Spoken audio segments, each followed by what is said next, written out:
Well, I wish I had something original to say about this. Almost all the adjectives have been used. I mean, obviously we have to caveat it. We haven't seen it. We don't know exactly what's there. But judging from the news reports, it's the archetypal abuse of the prosecutorial function to engage in a political hit job, and it's a disgrace if it turns out to be what we think it is.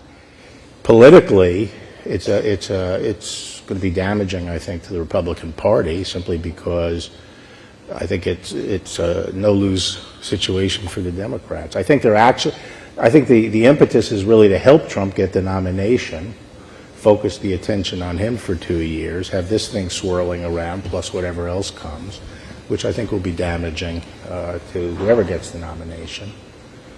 And legally, I think it's from what I understand, it's a pathetically weak case. And I saw some editorialist said something like, well, that's because Bill Barr was there. Actually, the Southern District could have done whatever they wanted. Well, I mean, they would have eventually. I always heard that about them. Well, but I want to point out that the administration ended 2 years ago, so Bill Barr wasn't there 2 years ago. And if the statute of limitations had not run federally, they could have done whatever they wanted to do after I left.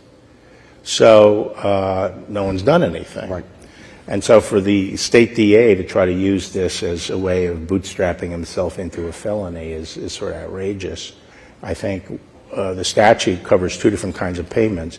Something that's a campaign contribution because it augments the campaign resources available to spend on a campaign. That's not what this is. Or the payment of a personal expense that otherwise wouldn't be paid but for the election. The only reason you pay the personal expense is because the pendency of the election. And this was, even as alleged, this was a payment of a personal expense.